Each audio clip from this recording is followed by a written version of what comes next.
Namaskar. Today I will talk something about Hindu Dharma because many of the Hindus themselves do not know what Hindu Dharma is. People do assume that it is Hindu religion. So what is Hindu Dharma really? Is it not? It is not a religion.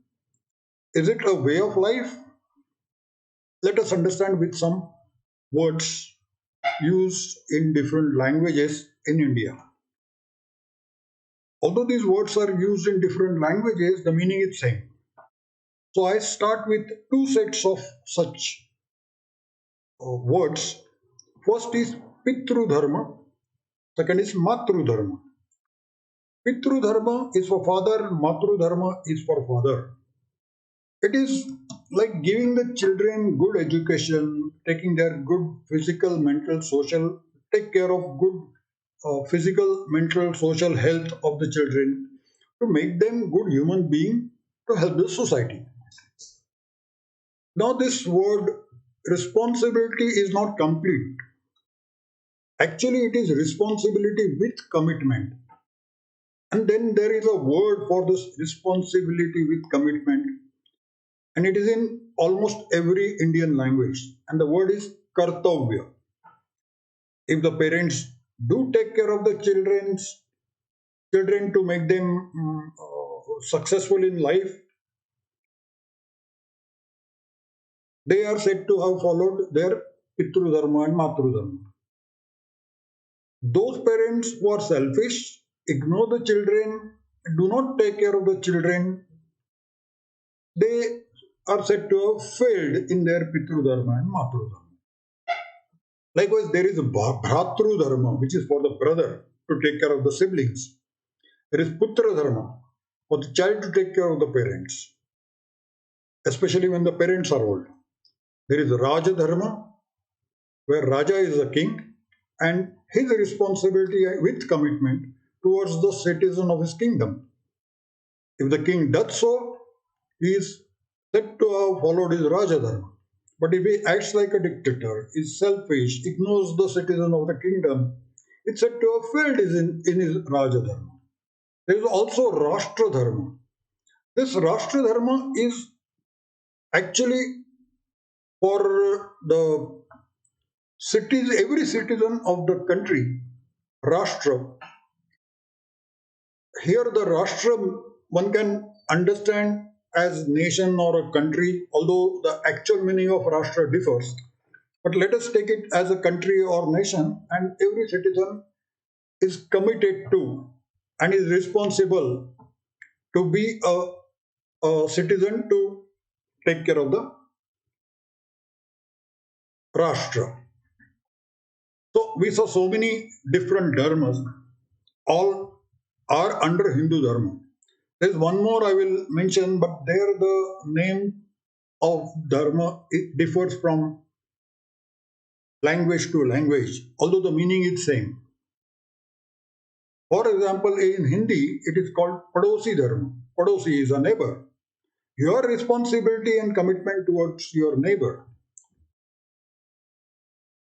Now, the word Padosi is in Hindi, but different languages have different word for neighbor, and they also have an appropriate dharma for the neighbor. But so far, we have not talked about any religion. We have not talked about any god. All this, what I talked about, comes under Hindu Dharma. So, if we go into details further, I can give many more dharmas which come under Hindu Dharma. None of them have any religion or any god mentioned. But there is also a religious part which comes under Hindu Dharma. So, if you see that under Hindu Dharma, there are 10, 12 different dharma coming in, and one of them is religion related. It could be about 10 to 15% of the total dharma. So, to jump to the conclusion that Hindu Dharma is a Hindu religion is, in my opinion, incorrect. Then there is one more thing, like if you talk about Muslims, Muslims follow Islam. So those who follow Islam are Muslims, and that is the religion or mazhab, as they call it. Christians follow Christianity, that is their religion. Hindus follow Hindutva, but Hindutva is not entirely a religion. Some 10-15% of the Hindutva is related to religion. So let us understand what is really Hindu Dharma and what is the religious part which deals with Hindu Dharma. Now, Hindus say that there are 33 crore gods, that is 330 million gods. It's an incomplete statement, but it gets highlighted, and Western civilization could never understand it because it doesn't fit into their own template. The complete statement is, although Hindus believe that there are 33 crore gods, they also believe that God is one, is known by different names, and is everywhere.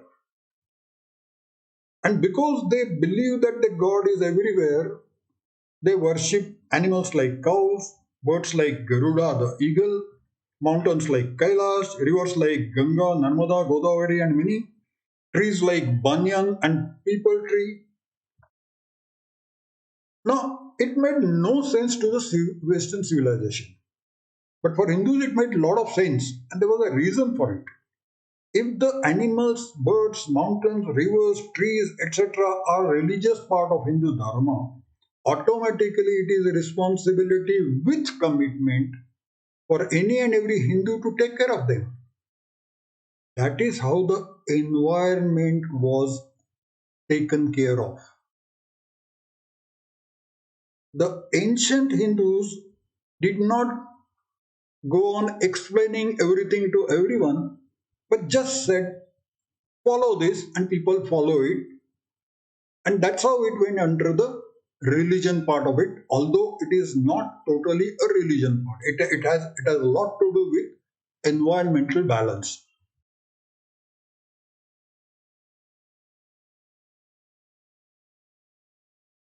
There are some selfish people who are interested in their own matters. They do not follow any one of the dharma, religious or otherwise. But majority of Hindus do. In fact, everything which comes under Hindu Dharma has a scientific base. And let us understand it. When everyone takes the responsibility and is committed to keep each other a good human being, everyone remains happy because there is no one selfish. Today, it is revealed that person has got a positive mind and helps others to remain happy. A hormone is secreted by the brain, which improves the immunity level and helps in healing wounds and diseases, if any. Alternatively, if the person is selfish, wants to remain happy at the cost of others, then this hormone does not get secreted, but some other hormones do, which reduce the immunity. Now, in a country like India, which faced successfully the pandemic like COVID-19, because majority of the population is still following Hindu Dharma. There are some who follow the Western template, but not every one of them. And because Hindus believe God is everywhere, it is believed that it is in every one of us. And that's how they recognize by greeting each other saying Namaste. Namaste is Namaste, which means I bow down before the God within you. There is a Hindu religious document called Vishnu Sahasranam. Vishnu is one of the gods. Sahasranam are 1,000 names of Vishnu. Similarly, there are Sahasranam for other gods also. But if you ask someone, no one will give you the names of all 33 crore gods documented in one single document. As a result, no Hindu knows names of all 330 million gods or 33 crore gods. Moreover, the different Hindus choose to worship different gods. Now, you have a total freedom which god you want to worship, which religious book you want to refer to, which place of worship you want to visit. There is no compulsion of any kind in either choosing one's god or visiting the place of worship of one's choice or reading the religious book of one's own choice. Total freedom. But when a Christian or Muslim appears in front of a Hindu and explains his religion and God, the simple answer by Hindu is God is one and is known by different names. Your God must be one of those 33 crore gods. Fine, we have no problem. It is because the Hindu Dharma is all inclusive. It allows all other religions to worship the God of their choice, visit a place of worship of their own choice, read the religious book of their own choice. And that's the main reason that during many centuries, Hindu rule in India remained. No Hindu king ever forcibly converted anyone from other religion to make any one of them Hindu by force. And if Hindu Dharma is all inclusive, what secularism are we talking about? See, if you see what is a secularism, I'll just give you the definition of uh, secularism as per the uh, as per Cambridge.com. It says the belief that a religion should not be involved with the ordinary social and political activities of a country. And when you talk about Hindu Dharma, well, it has nothing to do with religion in totality. Religion is only part. So even they follow all other dharma. Just to give you an example, I've come across some Hindu men who are totally atheists. They don't worship any god, they don't read any religious book, they do not go to any place of worship, yet they have fulfilled their Pitru Dharma by taking care of their children. They have also fulfilled their Putra Dharma by taking care of their parents. In that case, well, they have followed Hindu Dharma, might not have followed the religious part of it. Fair enough. No compulsion, just uh, ignore the religious part. Now, Hindu Dharma or ancient Hindu Dharma, if you talk about, it is also called Sanatan Hindu Dharma or simply Sanatan Dharma. There are a few questions asked by some Hindus, by others also. I'll take two of them to explain. First is why Hindu deities are in human form. And second, why 33 crore, that is 330 million gods? So let us go to the first question. Why human form? If you go some 60, 70 years ago, when we did not have any robots, so the initial robots which were made were drum-like. They had wheels to move around from one place to another. And there were some two cuts made to accommodate camera in place of eyes and a speaker in another cut to act as a mouth. That was 50, 60, 70 years ago, based on what was the level of science then. Today in automobile industry, we do find that there are robots used for welding, for painting. They are just pure machines and nobody bothers about how they look like. But what is the mankind up to in developing the robots? They're trying to develop them just like human being. For example, if you see the movies like Terminator, Matrix, the robot is identical to human being. Everyone wants robot just like human, but it should be under control of human being. It should not control humans. Well, why should one underestimate God? God could also try to create the best creation, human being, just like him. If you have any other alternative logic, let's understand it. But logically, gods must have made their best creation similar to themselves while ensuring the humans remain under their own control. That is the reason why Hindu gods and goddesses appear in human form. Now, the second part, why 33 crore gods? See, according to one of the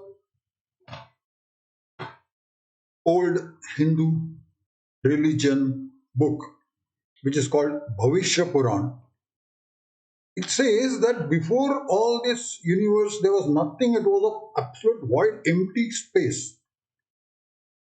And suddenly a large power of energy source arrived there.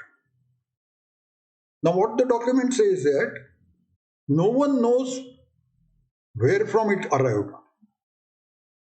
No one knows why it arrived.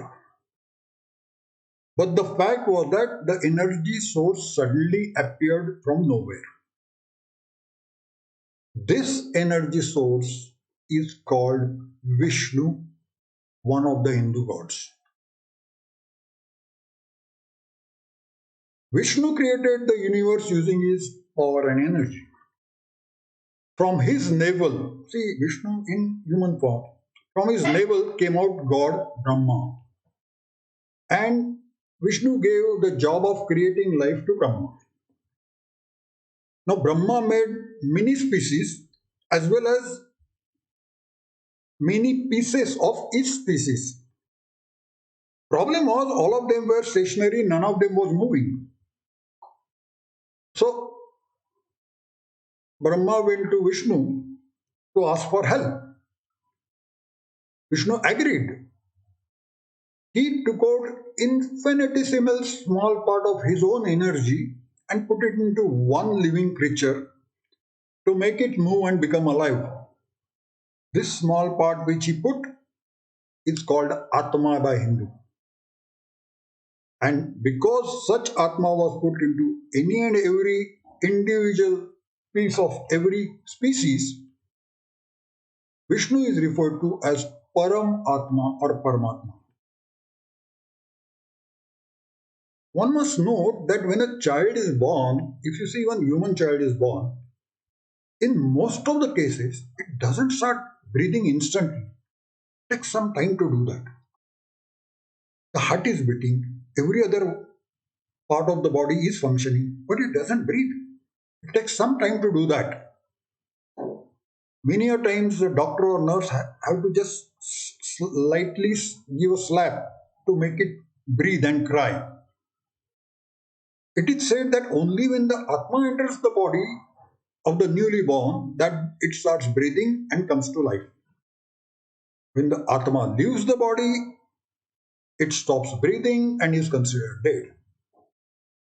Well, that is why I will not say that soul and Atma are identical. Atma has a definition. I don't know what is the definition of a soul.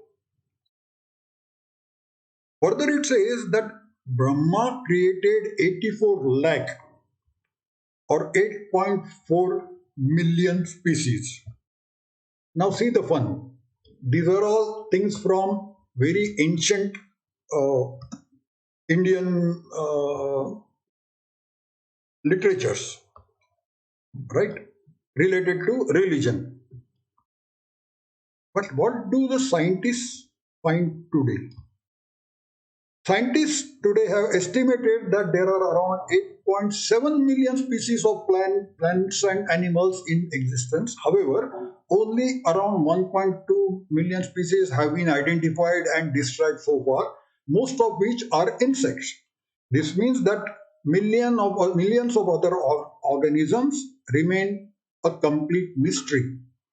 8.7 million species estimated. It is estimated. Now the question comes up is, how do the Hindus knew many thousand years ago that it is 8.4? And they don't say that it is estimated, they say it is 8.4. And further what they say, every Atma starts from the smallest species, maybe a single cell like amoeba, whatever, goes through all insects, birds, animals, and final destination is human being, which is the best creation. Because human can think, can understand what is good and what is not good, and decide one's own action accordingly. Now, understand one simple thing. Today, the population, human population of Earth, of all the places on Earth, is about 7, 8 billions, maybe, or maybe 10 billions. Fine. You add all other species, including plants, amoebas, insects, birds, reptiles, waterborne creatures, everything. The total number may go to trillions of trillions of trillions, because it is said that a smallest dust particle which one can see has millions of bacteria, and that could be of one or two kinds or three kinds. They stay there in colonies. But if there are trillions of trillion Atma, each has to go through 8.4 million species, how many people will be required to keep a control of bad thing done and good thing done, the karma, positive deeds and negative deeds for every individual Atma, till it reaches the final stage, that is human being, and thereafter also. Those are 33 crore gods or 330 million gods. So each has got responsibility for certain number of Atmas under his control. He takes care of from when that Atma goes from one species to another and continues till it becomes a human being, and thereafter also, because again the good deeds and bad deeds are recorded according to Hindu religion.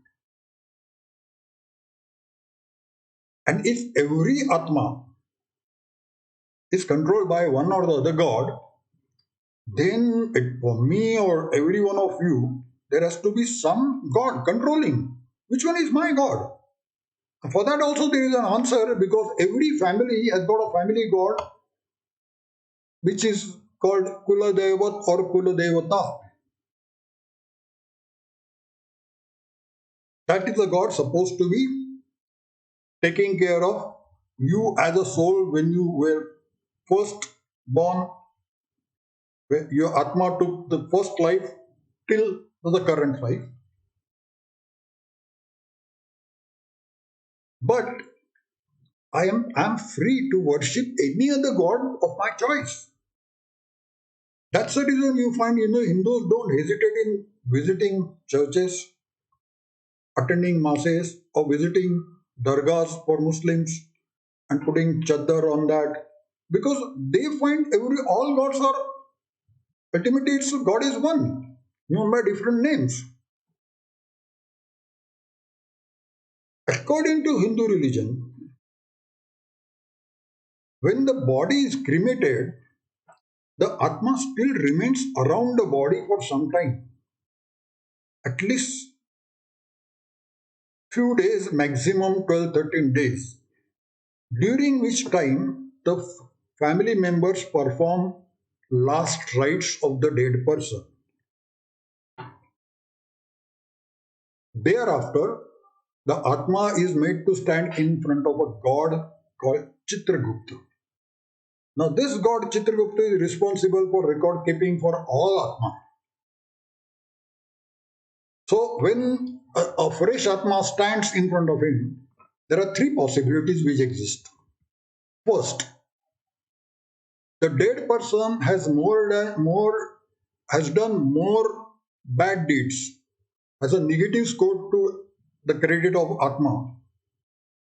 And then that is the reason why the Atma is sent back to take a birth as one or the other creature out of 8.4 million creatures, depending upon the negative score.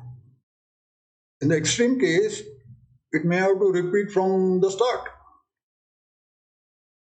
Second,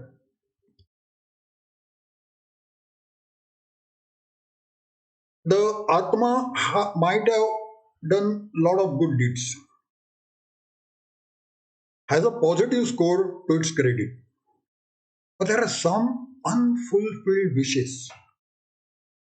And because the Atma has got a positive balance, the Atma is sent back to earth to be born again as a human to attempt to fulfill those wishes which were left unfulfilled in the previous lifetime.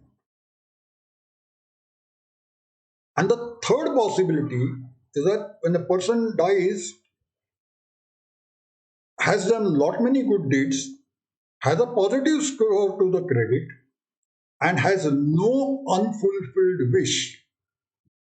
In such case, Atma is said to get a moksha or a mukti. Moksha means the Atma goes back and merges with energy source Vishnu and is free from the life and death cycle forever. That is the reason why all Hindus aspire for moksha and try to be avoiding the selfish, negative things to hurt others. Well, exceptions are there for everyone though. Now, after having said all this, where does the secularism come into picture? Any religious person comes in, Hindu accepts it as one of his own. Let's understand the current situation in the country. It is a Hindu majority country, means on the birth certificate, the religion shown is Hindu. There are many people who are atheists, don't believe in God, don't follow any religious book, don't visit any place of worship, and yet they do take care of their Pitru Dharma or Matru Dharma by taking good care of the children. They also take care of the parents to fulfill the Putra Dharma, but don't take care of any religious matter. And that's why they will still be Hindus because they follow Hindu Dharma. The people belonging to other religions who also follow Pitru Dharma, Matru Dharma, Rashtra Dharma, while following their own uh, faith, religion, whatever they are following, them worshipping their own God. And that's fine according to the definition of Hindu. And that's why, even if they are in different religion, they are accepted as Hindus. Because their God could be one of those 330 million gods of Hindus. So telling a Hindu to be secular is a big joke. It also reveals that the person telling Hindu to be secular knows nothing about Hindu Dharma, knows nothing about Hindu religion, but oneself has possibly some radical or extreme mindset, does not want to give up. I may be wrong, but my experience shows that this is what happens in most of the cases when people insist on Hindu being to be a secular person. So that's what all I wanted to say. Thank you for listening. Jai Hind.